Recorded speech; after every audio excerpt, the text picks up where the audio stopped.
ಮುಖ್ಯಮಂತ್ರಿ ಬದಲಾವಣೆ ಪಕ್ಷದ ಹೈಕಮಾಂಡ್ಗೆ ಬಿಟ್ಟಿದ್ದು ಎಂದು ಜಿಲ್ಲಾ ಉಸ್ತುವಾರಿ ಸಚಿವ ಎನ್ ಚೆಲುವರಾಯಸ್ವಾಮಿ ನಾಗಮಂಗಲದಲ್ಲಿ ತಿಳಿಸಿದರು. 5 ವರ್ಷ ಕಾಂಗ್ರೆಸ್ ಪಕ್ಷಕ್ಕೆ ಮತದಾರ ಅಧಿಕಾರ ನೀಡಿದ್ದು ಅದಕ್ಕೆ ಬದ್ಧರಾಗಿದ್ದೇವೆ. ಸಿದ್ದರಾಮಯ್ಯನವರು ತಮ್ಮ ರಾಜಕೀಯ ಅಂತ್ಯದ ದಿನಗಳ ಬಗ್ಗೆ ಎಲ್ಲಿಯೂ ಹೇಳಿಲ್ಲ. ಸಂಪುಟ ಪುನರ್ರಚನೆ ಮತ್ತು ಖಾತೆ ಬದಲಾವಣೆ ಹೈಕಮಾಂಡ್ ಮತ್ತು ಸಿದ್ದರಾಮಯ್ಯನವರಿಗೆ ಬಿಟ್ಟಿದ್ದು, ಯತೀಂದ್ರ ಏಕೆ ಈ ಮಾತನ್ನು ಹೇಳಿದ್ದಾರೆ ಎಂದು ಯಾರಿಗೂ ಗೊತ್ತಿಲ್ಲ ಎಂದು ಸ್ಪಷ್ಟಪಡಿಸಿದರು. ಸಿದ್ದರಾಮಯ್ಯನವರು ಎಲ್ಲೂ ನಾನು ಕೊನೆಗಾಲ ಅಂತ ಹೇಳಿಲ್ಲ, ಅಥವಾ ಪಕ್ಷ ಯಾವತ್ತೂ ಕೊನೆಗಾಲ ತೀರ್ಮಾನ ಮಾಡ್ತೀವಿ ಅಂತ ಹೇಳಿಲ್ಲ. ಸೊ ಸರ್ಕಾರ ಇದೆ, ನಮ್ಮದು 5 ವರ್ಷ ಸರ್ಕಾರ.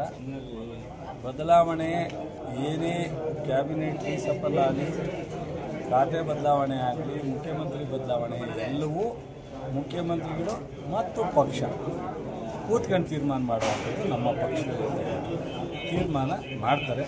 ಯತೀಂದ್ರ ಯಾಕೆ ಹೇಳಿದ್ರು ಗೊತ್ತಿಲ್ಲ, ಇನ್ನೊಬ್ರು ಯಾಕೆ ಹೇಳಿದ್ರು ಗೊತ್ತಿಲ್ಲ, ಅದಕ್ಕೆ ನನಗೆ ಸಂಬಂಧ.